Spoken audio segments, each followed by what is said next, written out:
اعوذ باللہ من الشیطان الرجیم بسم اللہ الرحمن الرحیم۔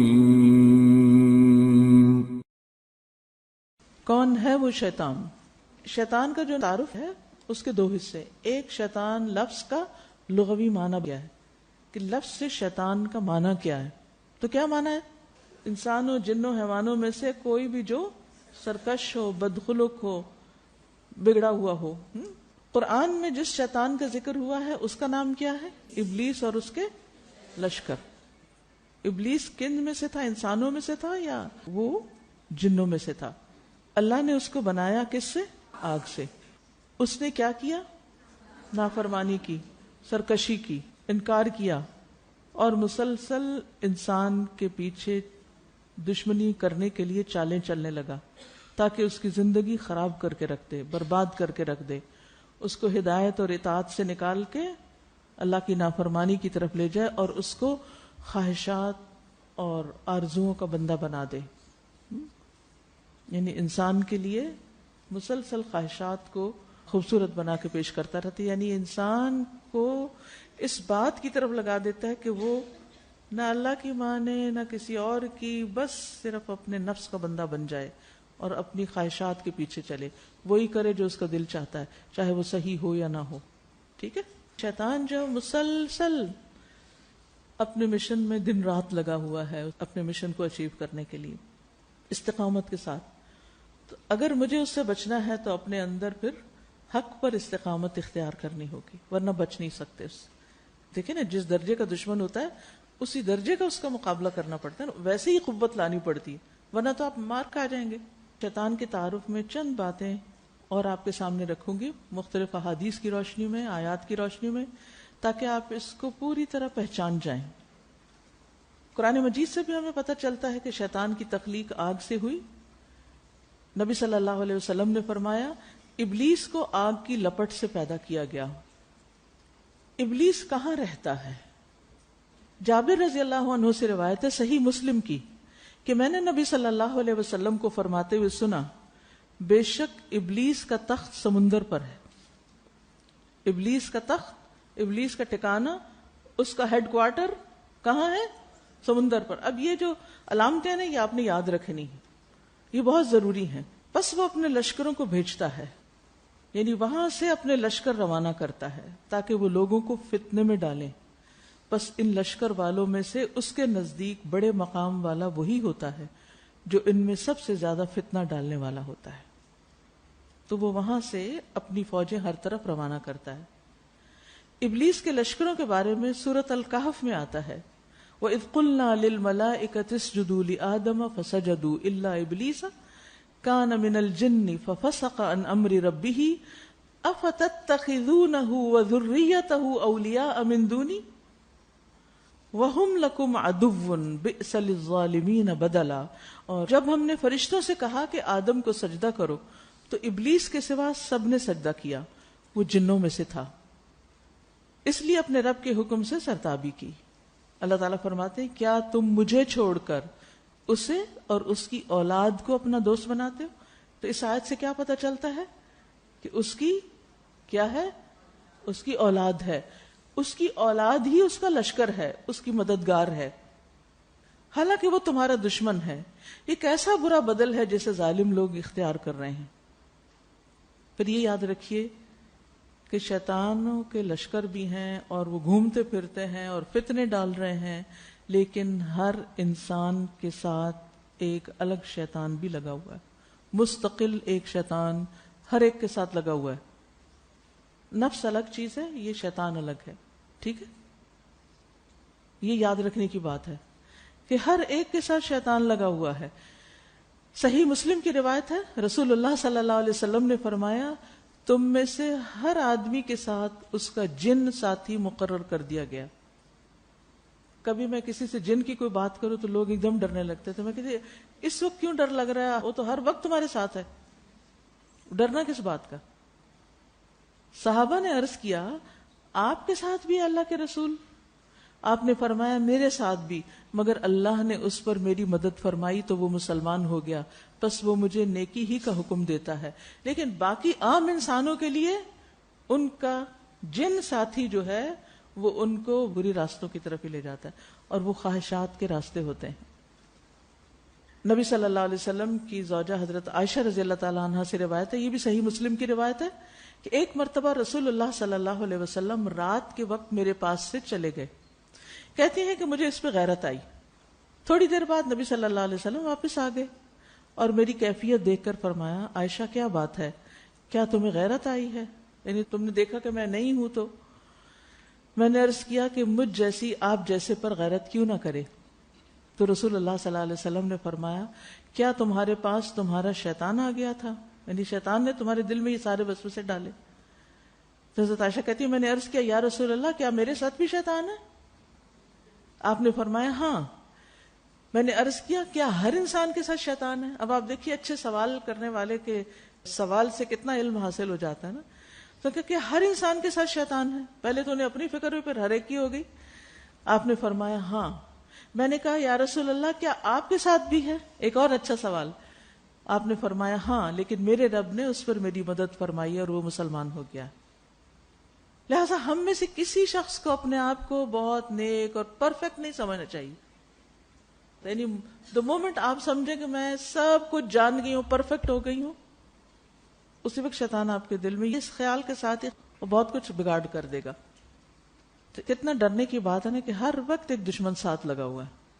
تو ہر وقت چوکنا رہنے کی ضرورت ہے, کسی وقت بھی غفلت میں نہیں جانا چاہیے. اب شیطان کے حلیے کے بارے میں بھی تھوڑا سا جان لیں. السلسلہ صحیحہ کی حدیث ہے. عطا بن یسار کہتے ہیں کہ رسول اللہ صلی اللہ علیہ وسلم مسجد میں تھے کہ ایک شخص آیا جس کے سر اور داڑھی کے بال پراگندہ تھے, بال بکھرے ہوئے تھے, اڑ رہے تھے, گندے اور اڑے ہوئے اور کنگھی نہیں کی ہوئی. تو رسول اللہ صلی اللہ علیہ وسلم نے اپنے ہاتھ کے ساتھ اسے نکل جانے کا اشارہ کیا کہ یہاں سے چلے جاؤ. آپ کی مراد یہ تھی کہ اپنے سر اور داڑھی کے بالوں کو ذرا درست کر کے آؤ. اس آدمی نے ایسا ہی کیا. واپس آیا تو رسول اللہ صلی اللہ علیہ وسلم نے فرمایا یہ اس سے بہتر ہے کہ تم میں سے کوئی اس حال میں آئے کہ اس کے بال بکھرے ہوئے ہوں, گویا کہ وہ شیطان ہے.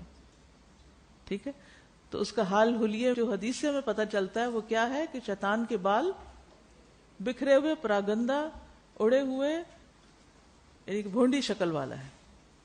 شیطان کے سر کا ذکر قرآن میں ملتا ہے, طلعها كأنه رؤوس الشياطين. جہنم کی تہ سے ایک درخت جو تھور کا درخت ہے اس کے بارے میں فرمایا کہ اس کے شگوفے ایسے ہیں جیسے شیطانوں کے سر, وہ بھی ایسے یعنی کانٹے نکلے ہوئے نا اس میں سے بکھرے ہوئے. پھر شیطان کے سینگ بھی ہیں, اس کا ذکر بھی ملتا ہے حدیث میں. صحیح بخاری کی حدیث ہے.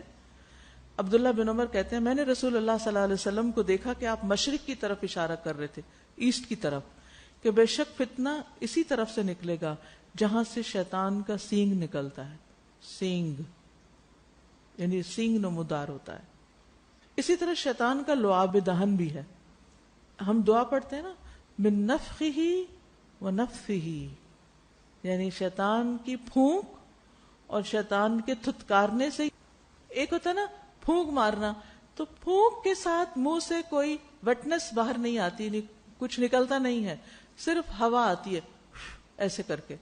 لیکن جو تھتکارنا ہوتا ہے اس میں ہوا کے ساتھ منہ سے چھینٹے بھی آتے ہیں.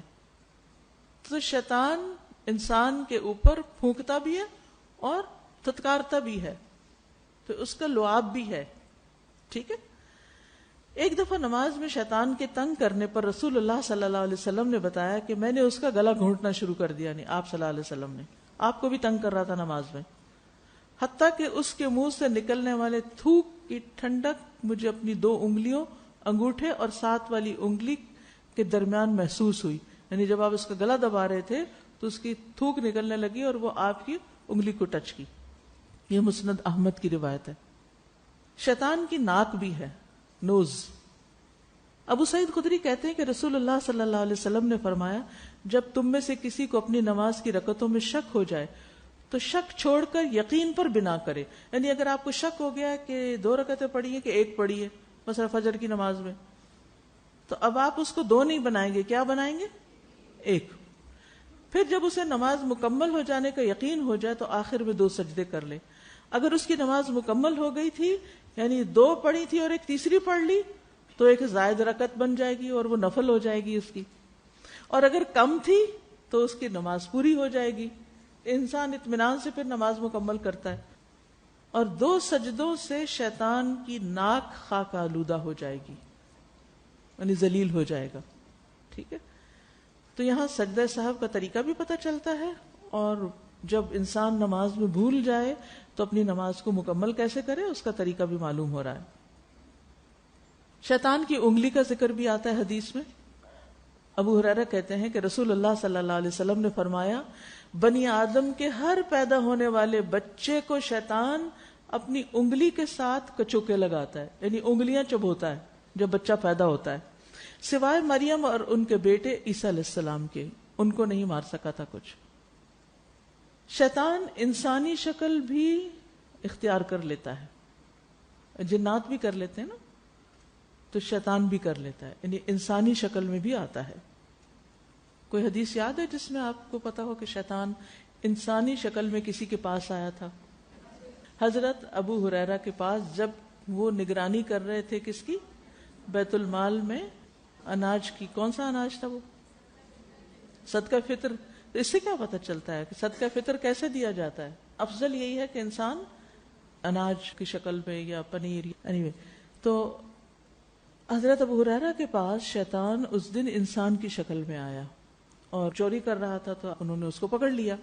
تو آخر میں کس چیز پہ چھوڑا؟ ایک بات کر کے. وہ بات کیا تھی کہ میں تمہیں ایک آیت بتاتا ہوں, اگر تم رات کو پڑھ لو تو صبح تک شیطان تمہارے قریب نہ آ سکے گا. وہ کون سی آیت تھی؟ آیت الکرسی. تو حضرت ابو ہریرہ نے نبی صلی اللہ علیہ وسلم کو جب آ کر بتایا تو آپ نے کیا فرمایا؟ اگرچہ وہ جھوٹا ہے لیکن بات اس کی سچی ہے. اور اس نے اپنے آپ کو چھڑانے کے لیے ابو ہریرہ کو ایک اچھی بات کیوں بتائی؟ کیونکہ اس کو پتا تھا کہ ابو ہریرہ کس چیز کے شوقین ہیں اور کس چیز کی وجہ سے وہ مجھے چھوڑ دیں گے. یعنی شیطان جب انسان کو خوب پہچانتا ہے کس انسان کی کیا ویکنس ہے, کس انسان کی کیا پرائرٹی ہے, اس کو کس راستے سے مار دے سکتا ہوں. تو یہاں تو خیر اس نے اپنے آپ کو چھڑانا تھا, کیونکہ حضرت ابو ہریرہ نے کہا میں تمہیں چھوڑوں گا نہیں, میں تمہیں نبی صلی اللہ علیہ وسلم کے پاس لے جاؤں. تو اس سے وہ ڈرا اور اس نے کہا اچھا میں تمہیں ایک بات بتاتا ہوں, بس تم مجھے اس پہ چھوڑ دو. تو انہوں نے چھوڑ دیا.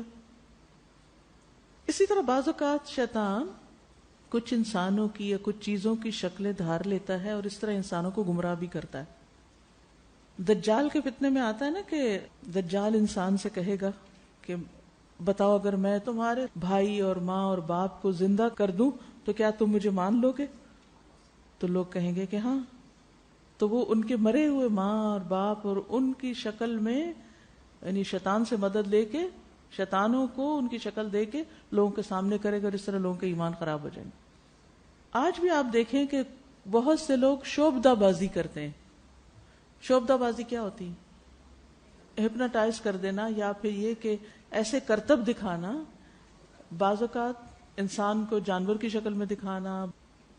تو یہ جادو اور جنات اور شیاطین کی مدد سے اس طرح کے کام کیے جاتے ہیں. کچھ تو ٹرکس ہوتے ہیں, لیکن کچھ صرف ہاتھ کی مہارت نہیں ہوتی بلکہ اس میں شیاطین بھی انوالوڈ ہوتے ہیں, اور وہ شیطان انسانی شکل یا اس خاص چیز کی شکل میں ڈھل جاتے ہیں. انسان دھوکا کھا جاتا ہے, کہتے میں نے اپنی آنکھ سے دیکھا ہے یہ چیز, تم کیسے کہتے ہو؟ بعض لوگ جاتے ہیں نا وہ جادوگروں کے پاس, اور وہ ان کو باقاعدہ دکھاتے ہیں کہ دیکھیں یہ فلاں چیز ہے جس کی شکل میں تمہارے اوپر جادو کیا گیا ہے, لہذا اس کی وجہ سے وہ بہت سے پیسے بٹور لیتے ہیں ان سے. تو انسان جب اپنی آنکھوں سے ایسی چیزیں دیکھتا ہے تو وہ دراصل شیطانی عمل ہوتے ہیں, شیطانی کام ہوتے ہیں. شیطان مختلف چیزوں کی شکل میں وہ چیزیں بنا لیتا ہے.